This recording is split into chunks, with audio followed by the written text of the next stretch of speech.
The Buddha pointed to one sure door that leads to full liberation,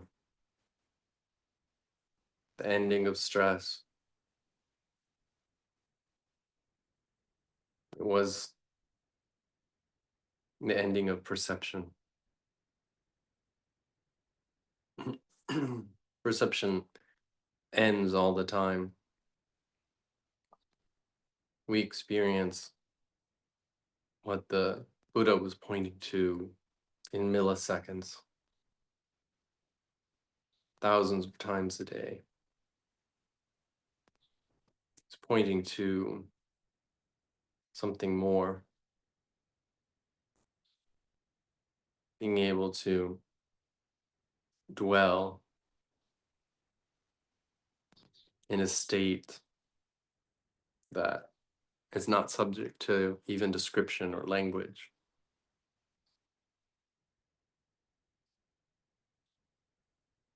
Not just milliseconds, but much longer. It's actually very healing for the mind and the body to dwell in a perceptionless state.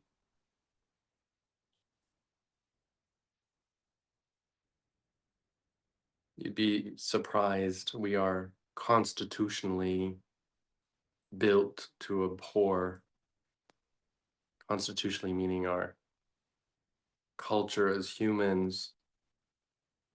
We are constitutionally built around fearing the disappearance of perception.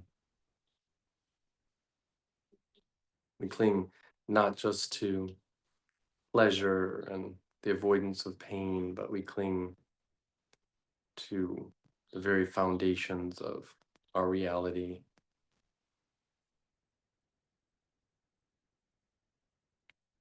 His entire meditation program pointed to a pinnacle in his late jhanas were the fading of perception.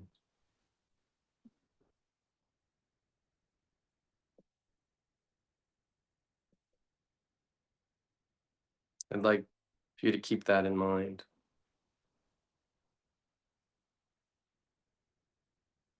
The ordinariness of a glimpse of even a second to 3 seconds is something.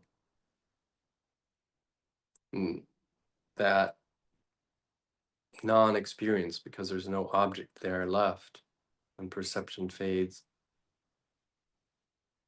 is healing in and of itself. It's kind of like the mental hiccup after you've been asked a difficult question, like a koan.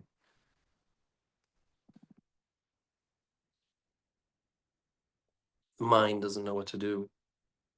So some people reach it through questioning and investigation.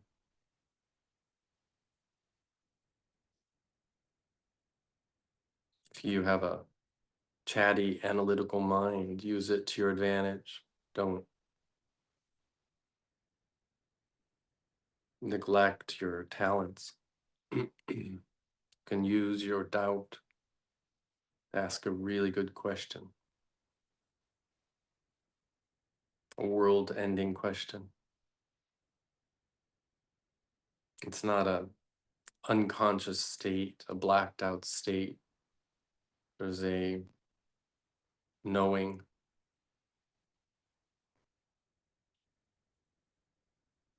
In this state, you can see the formation, fabrication of our world with perception as its base.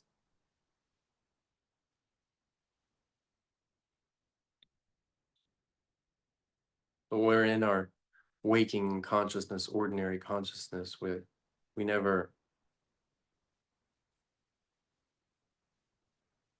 are fully free of perception itself. We're free of the ignorance and clinging with respect to that perception.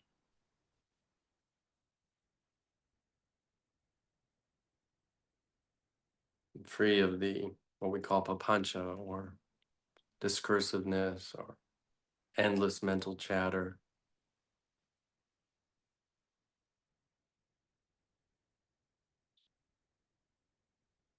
My first teacher used to have me listen to music when I was beginning. Seems paradoxical, but for a layperson, he wanted to work with, and as a young person, he wanted to work with my who I was as a human being. I think that was very wise. He would have me listen to the silence in a song. It's hard to hear it in like a fast rock dance song. So he'd have me listen to classical music and he'd have me focus on when notes weren't played, not when notes were played. So just a switch in perception. And that's really what I'm asking us all to do this morning,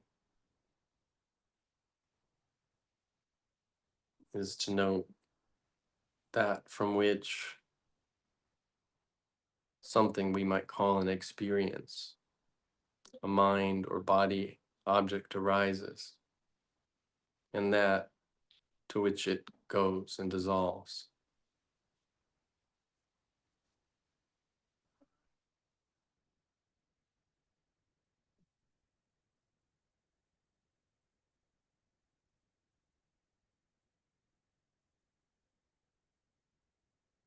Even the breath,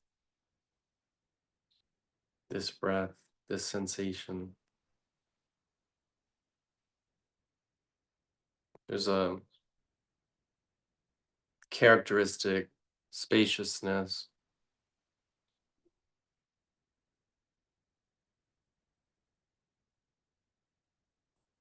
there are qualities in that spaciousness from which experience arises. See if you can notice more equanimity, nor more staying power, more mental power when you focus on the space from which experience arises and dissipates.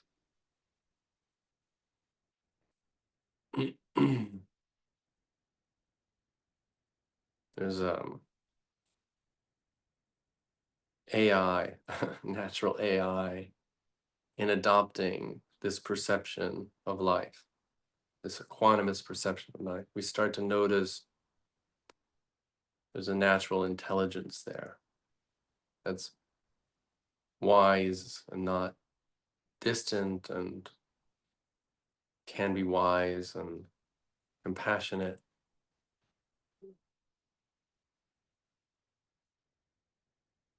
It's near and not involved, not entangled.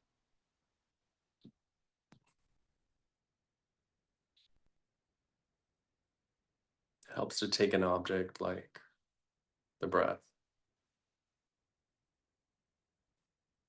Notice the mystery of its appearance, even the appearance of a disappearance. It's just a label.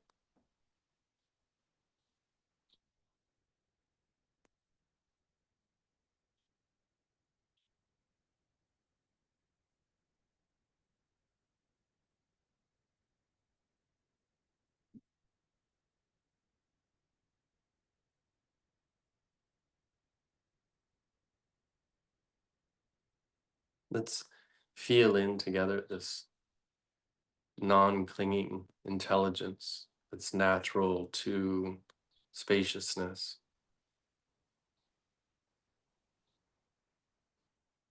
It feels impossible to be intimate with something that feels so foreign. There's a balance and equality. This knowing nature is intimate by nature and unconnected by nature. No matter what it touches, because refinement is necessary in this path. We will choose a refined object. So if a thought comes up, instead of taking the thought the way it presents itself, take the thought as a sensation, maybe just a mere byproduct of a contraction in the heart. A lot of thoughts are just result of the way we squeeze in the heart or the gut, or it's an attitude towards well-being, fear, doubt, anger. They're just downstream byproducts, chemical reactions that are a result of an attitude towards our well-being, a perception. It can be felt in a very real way, in a very energetic way. And so if we decontract and relax further upstream, there are different downstream reactions that happen.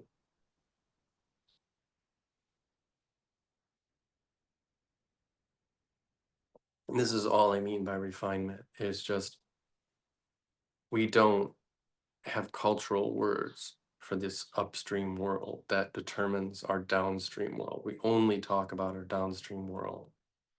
I'm sad, I'm angry, I'm upset.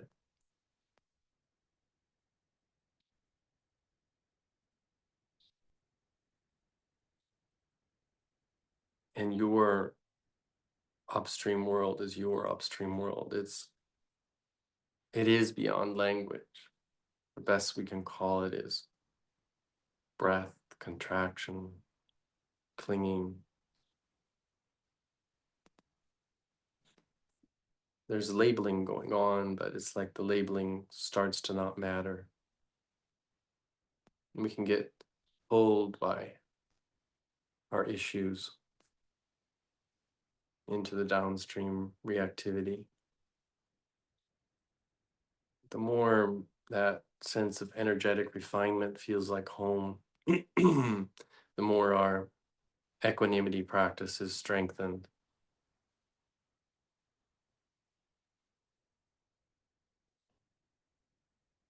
Just like you to investigate this space for its natural gifts of naturally arising intelligence. It's not intention based, but part of the structure of being upstream, part of the dynamics. So you can start to trust the universe's design for your own awakening the more you spend time in this space.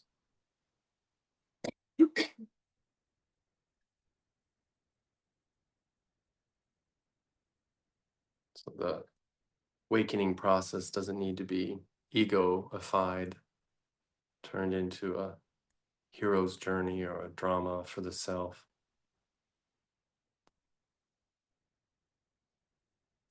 The awakening process is an upstream process. It's nature happening.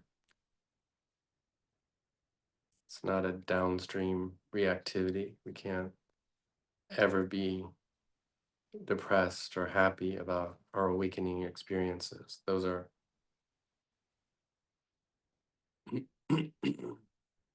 not where the awakening process is happening.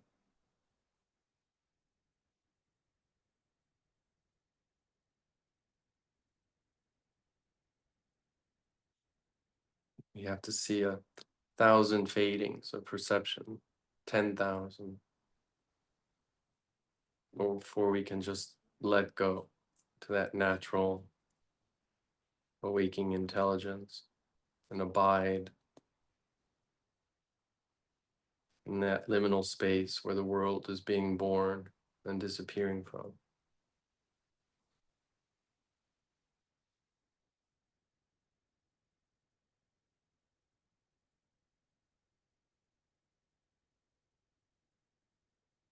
By doing it together, we strengthen it.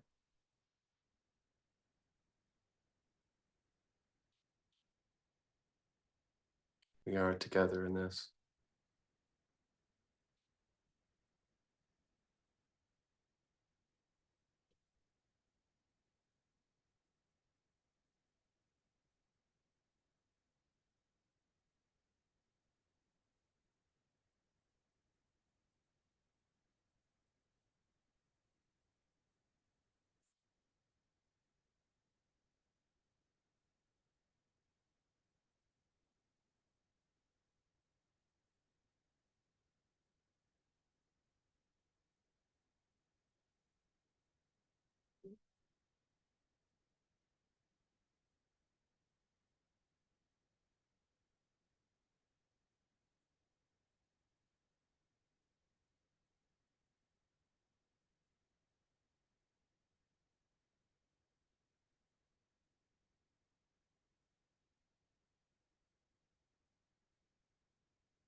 Opening to the unbinding of the world.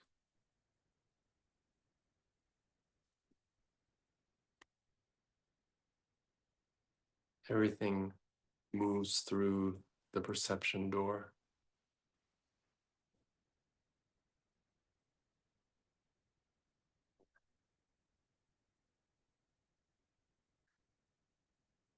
Soon as it's perceived, it's in relationship.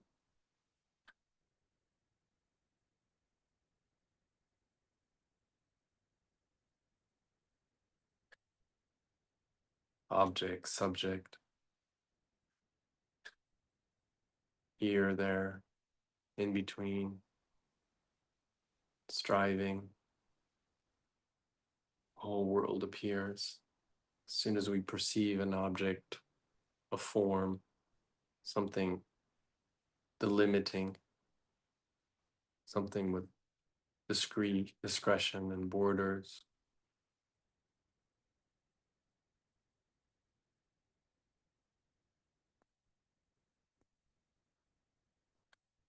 so we can attune to what's keeping it there, what's clinging to it.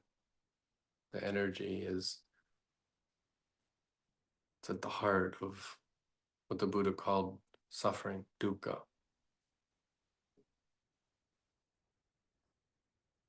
And you can watch the arising of dukkha, that relationship arise, and feel that energy of holding, and then just attune to that holding and let it dissipate, let it disappear.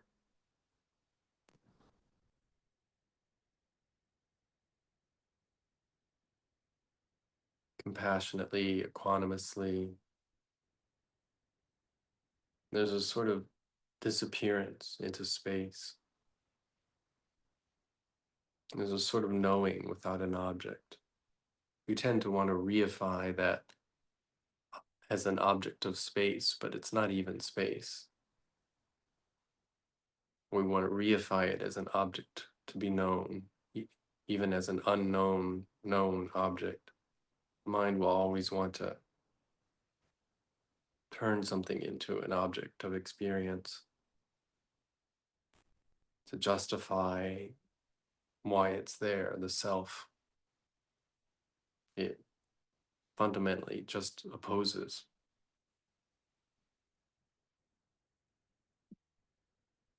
So that's why metta is so, loving kindness is so vital to the path. It unites, doesn't divide. And so it's a perception or a practice that is consistent with non-clinging, with letting go. And all we do is attune to the intimateness and the endless reverberation of intimacy in whatever's arising at a refined layer. And it feels like love and connection to all things, all knowables.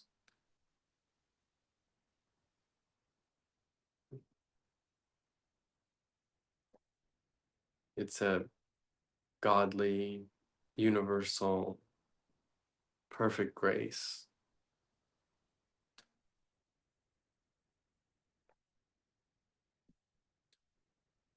Softens all negative karmas that are arising. It's kind of my cure-all.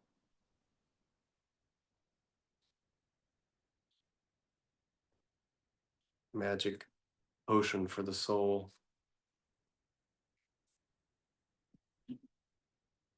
Until every cell begins to smile.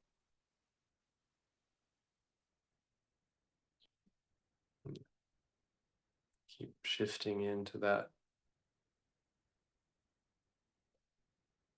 perception of intimacy. It's universal, graceful, divine.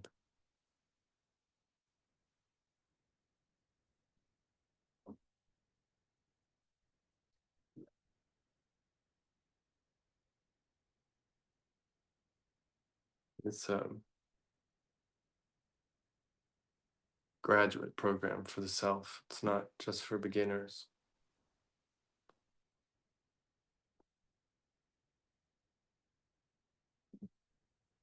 We're just attuning to love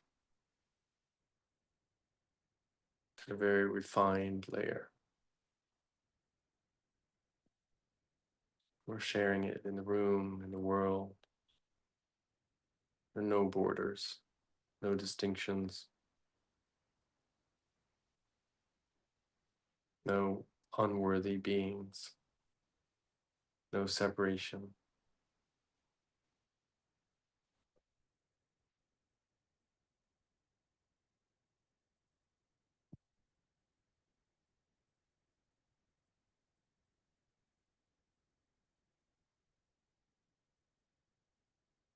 We're reattuning our nervous systems, this frequency every day.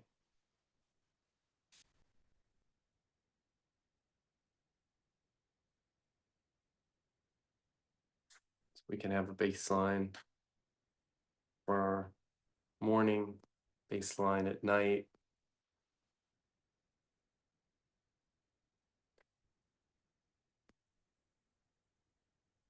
You have time during the day, check into this frequency.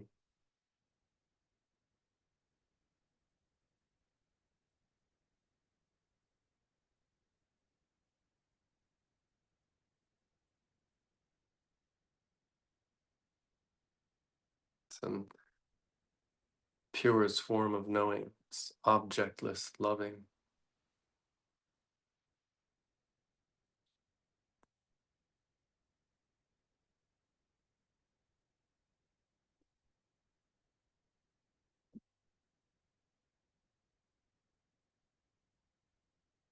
May all beings be well, happy, and peaceful.